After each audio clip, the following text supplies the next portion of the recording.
성도 여러분, 오늘은 대림절 두 번째 기다림의 완성이라는 주제로 기다리라라는 제목으로 함께 말씀 연회 나누도록 하겠습니다. 대림절은 기다림의 계절입니다. 우리 성도님들은 무엇을 기다리십니까? 대림절을 뜻하는 라틴어 어드벤투스라는 말은 오고 계신, 다시 오실 예수님을 뜻합니다. 예수는 이 땅에 인간의 몸을 입고 오셔서 우리에게 참 소망을 주셨습니다. 다시 오시는 주님을 기다리는 우리의 대림절 세 가지 차원에서 이루어지는 것을 보게 됩니다. 첫째는 부활하신 육신의 몸을 다시 오실 예수 그리스도를 기다립니다. 신학자들은 이를 가리켜서 구속의 기다림이다라고 이렇게 얘기를 하죠. 예수님께서 우리를 이미 구원해 주셨지만 다시 오실 그때에 우리를 완전하고 온전하게 부활의 몸으로 구원을 완성시키실 그날을 기다립니다.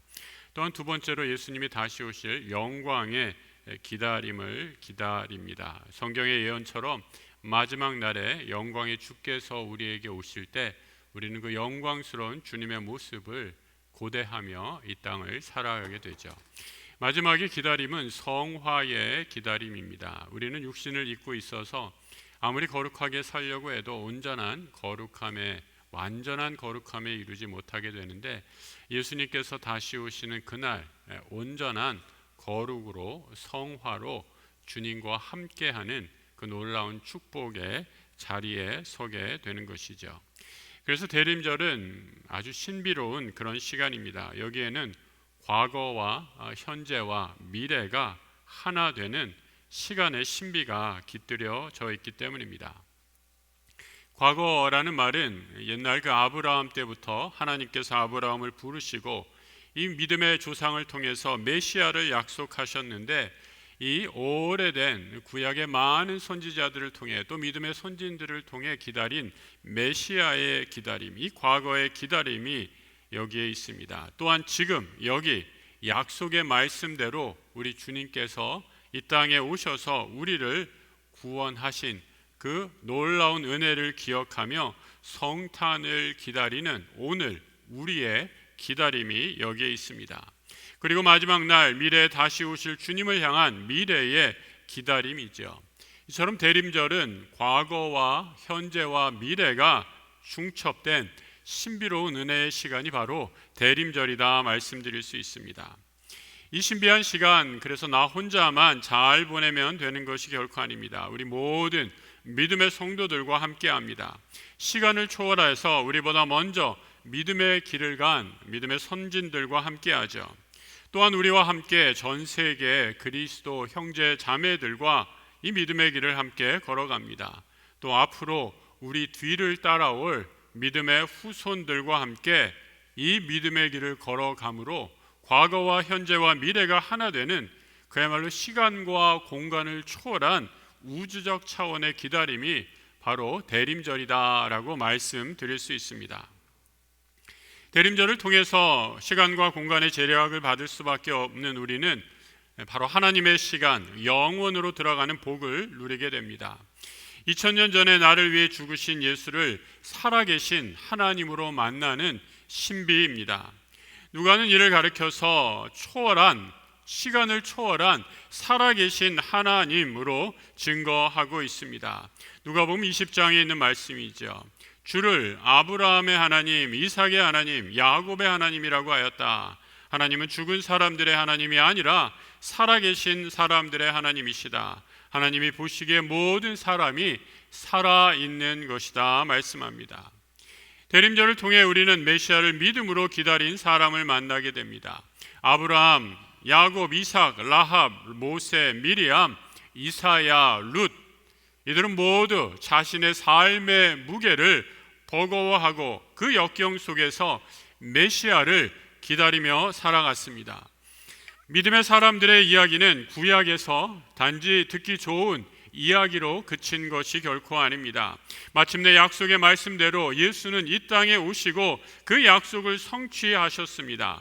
그리고 이제 예수 그리스도를 따르는 믿음의 사람들, 우리들은 다시 오실 예수를 기다리며 나의 믿음의 이야기를 써 내려가고 있는 중입니다.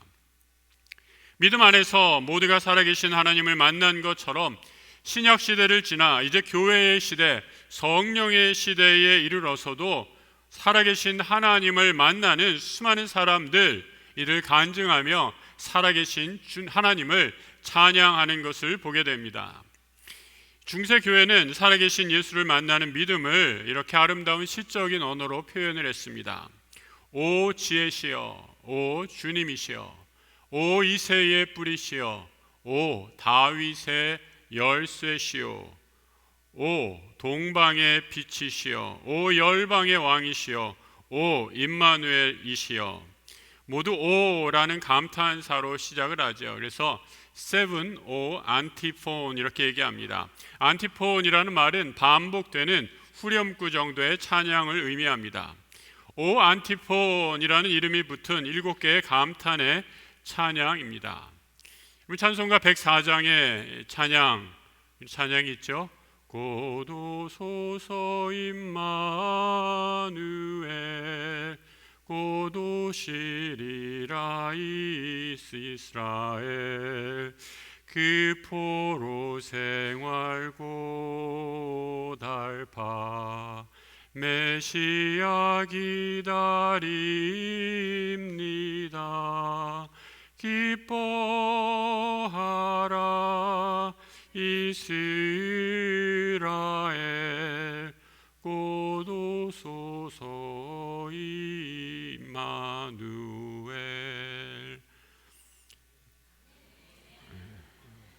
같이 하시고 싶죠? 이따가 설교 끝나고 다 함께 같이 부를 찬송가입니다. 우리 같이 한번 그때 심차게 불러보았으면 좋겠습니다. 여러분, 이 오 안티폰의 가사 아주 짧은 시어이지만 여전히 21세기 첨단 AI 시대라는 이 변화무쌍한 시대에서도 우리가 꼭 드려야 할 찬양, 또 우리가 고백해야 할 예수 그리스도임을 확인하게 됩니다. 여러분, 이 짧은 기도를 제가 한번 조금 더 기도 형식으로 한번 만들어 보았습니다. 우리 한번 같이 우리 주님께 기도한다라는 그런 마음으로 한 구절 한 구절을 나의 기도 생각하는 마음, 나의 기도다라는 마음으로 한번 같이 기도하는 마음으로 읽어봤으면 좋겠습니다. 우리 함께 하죠. 오 지혜의 주님, 높으신 지존자 하나님, 지혜의 말씀으로 우리의 생각과 말을 채우소서. 오 주님, 구원의 발을 펴소서 우리를 구원하시고 모든 죄에서 속량하소서. 오 이새의 뿌리이신 주님, 그 시원의 생명으로 우리에게 생명수를 공급하소서. 오 다윗의 열쇠이신 주님, 내 모든 삶의 사슬과 우리를 억압하는 죄의 짐에서 자유케 하소서. 오 빛이신 주님, 당신의 정의와 영원의 빛으로 어두운 세상을 비추소서. 오 열방의 왕이신 주님, 모든 이의 소망 되시고, 오 임마누엘의 주님, 우리와 함께 하소서. 이 귀한 기도는 우리만 외치고 구하는 기도가 아니라 지금도 예수의 이름을 모르고 소망 없이 살아가는 수많은 사람들에게 들려지고 알려야 할 생명의 복음인 줄 믿습니다. 여러분, 아이콘 혹은 이콘이라고도 발음을 하죠. 우리 예수님의 얼굴을 그린 수많은 예수님의 성화가 있습니다. 그 가운데 가장 오래되고 유명한 성화입니다. 예수님의 얼굴을 한번 잘 보시기 바랍니다. 제가 이 동방정교회 대주교님한테 한번 여쭤봤어요. 왜 예수님 표정을 이렇게 오랜 교회 전통에서는 이렇게 그렸는가? 예수님이 너무 무표정하시지 않으신가? 그러니까 대주교님이 그렇게 답하시더라고요. 이 교회 전통에서 예수의 표정은 그 감정을 드러내지 않는다라는 거죠. 그러고 보니까 성경에 예수님이 우셨다라는 기록은 딱 한 군데 있어요. 이 나사로의 집에 가셔서 죽은 나사로를 보시고 예수님이 우셨다. 이 Jesus wept라는 아주 짧은 구절로 딱 한 군데 예수님이 우셨다라는 기록은 있습니다. 그런데 성경 어디에서도 예수님이 웃으셨다라는 기록은 단 한 번도 찾아볼 수 없습니다. 교회 전통에 왜 예수의 얼굴에 감정을 집어넣지 않은 것일까? 예수님이 감정이 너무나 메마르신 분이기 때문일까? 그것이 결코 아니죠.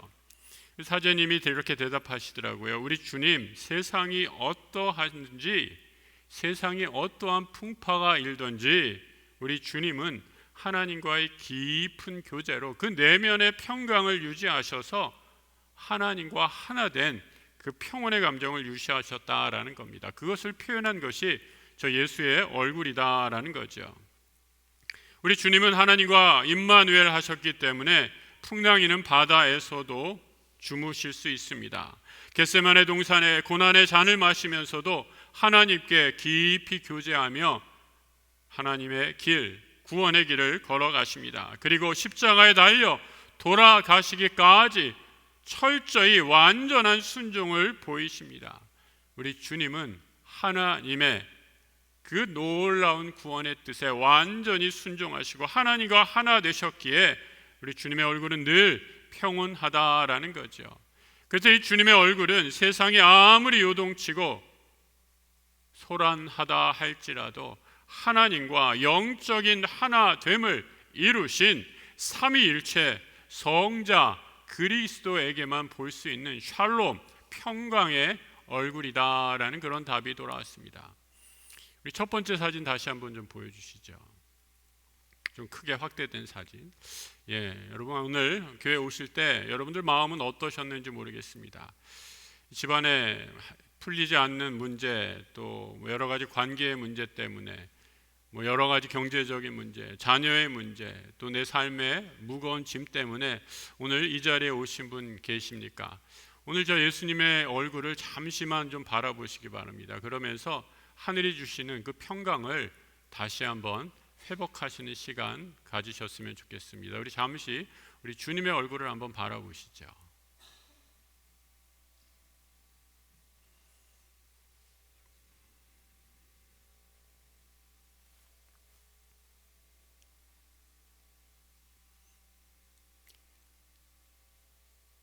오늘날 성탄을 기다리는 우리의 모습은 대림절 너무 소란하지 않나 생각합니다.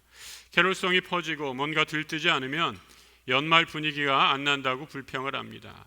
하지만 주님이 오셨던 1세기 상황을 깊이 도대로 보면 그 시대도 결코 그리 들뜬 시간은 아니었습니다.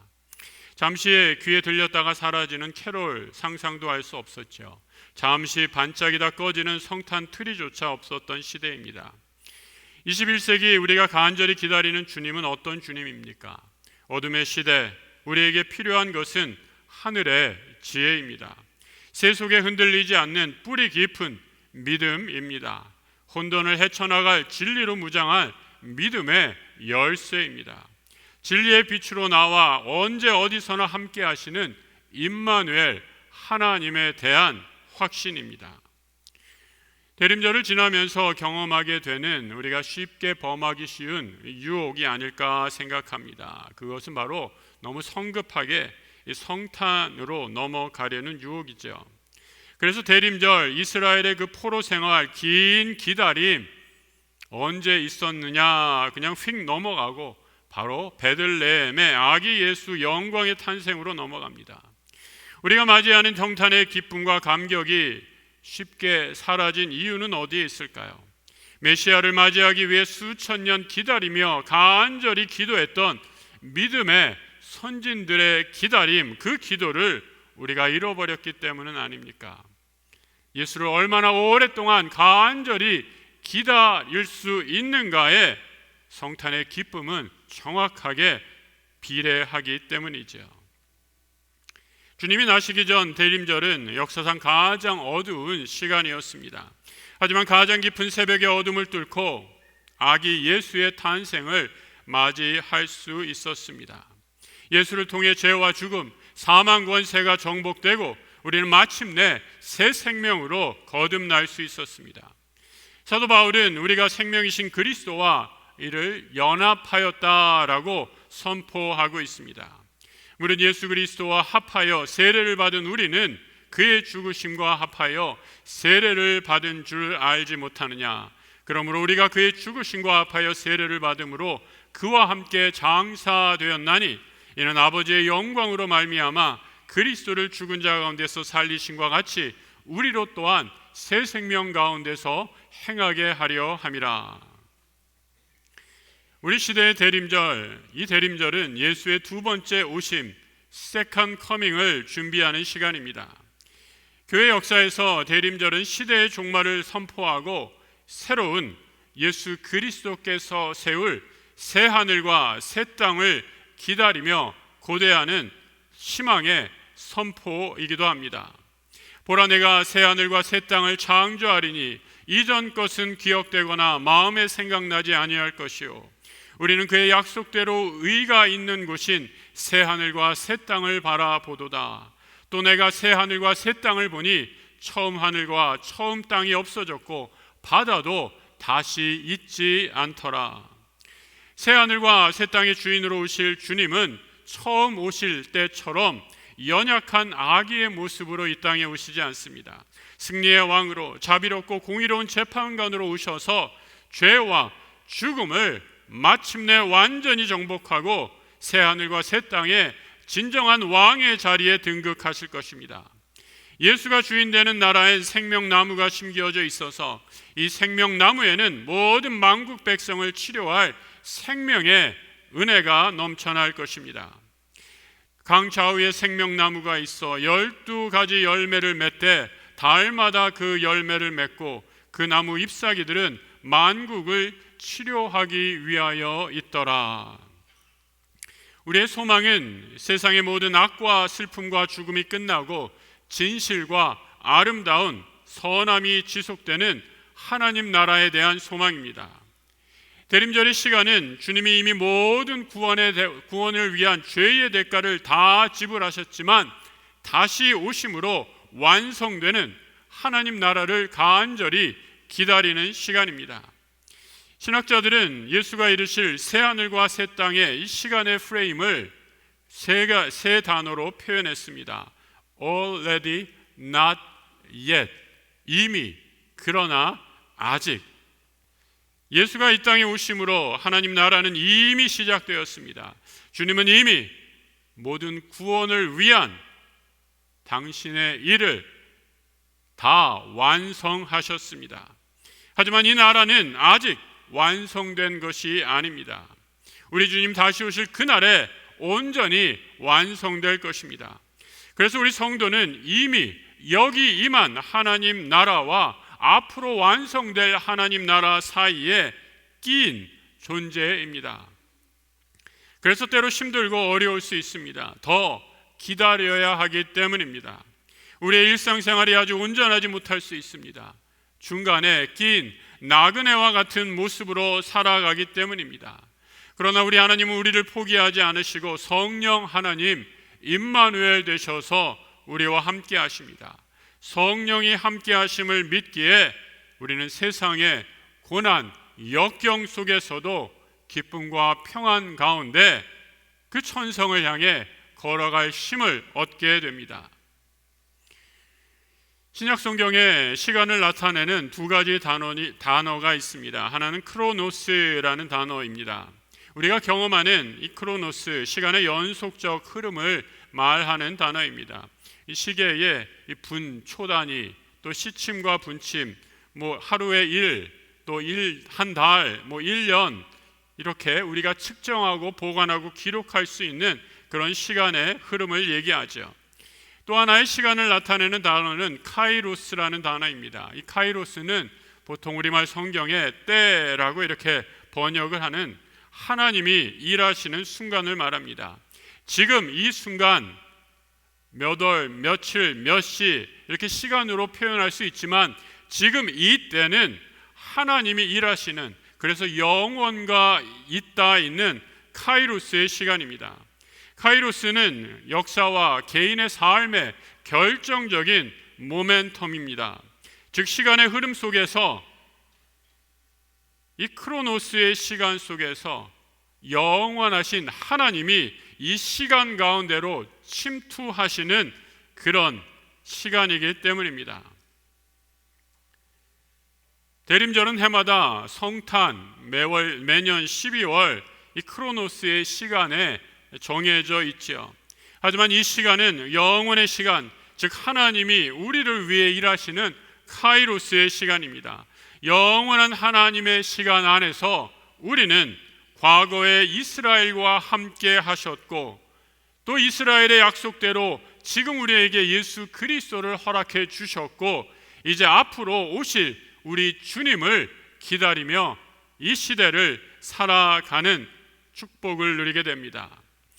우리는 이 하나님의 은혜의 시간을 망각하고 크로노스, 즉 세월의 흐름 속에서 취해 살기가 일쑤입니다. 우리는 카이로스, 주님의 영원한 시간을 기다리기를 포기하기 쉽습니다. 그리고 내 삶에 내가 주인이라고 창조자라고 착각합니다.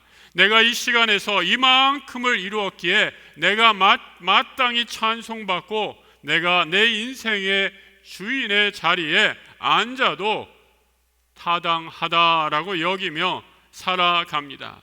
결국 인생에 나밖에 믿을이 없고 나의 성공만이 나를 구원할 것이다 라고 스스로 교만한 채 살아가게 되죠. 이런 세속적 시간의 흐름 속에서 내가 주인이 되는 이 시간의 흐름 속에서 대림절은 세상의 시간을 멈추고 우리에게 하나님의 시간, 영원한 카이로스 속에서 일하시는 우리 주님을 바라볼 것을 요청하고 있습니다. 우리는 시간의 흐름을 뛰어넘어 일하시는 예수 그리스도를 기다립니다. 예수 그리스도는 혼동되고 어그러진 세상에서 우리를 구원하실 만왕의 왕, 세상의 주로 다시 오실 것입니다. 한숨과 좌절, 절망으로 가득 찬 세상에서도 우리는 다시 오실 주님을 찬양하며 기다리고 또 기다립니다.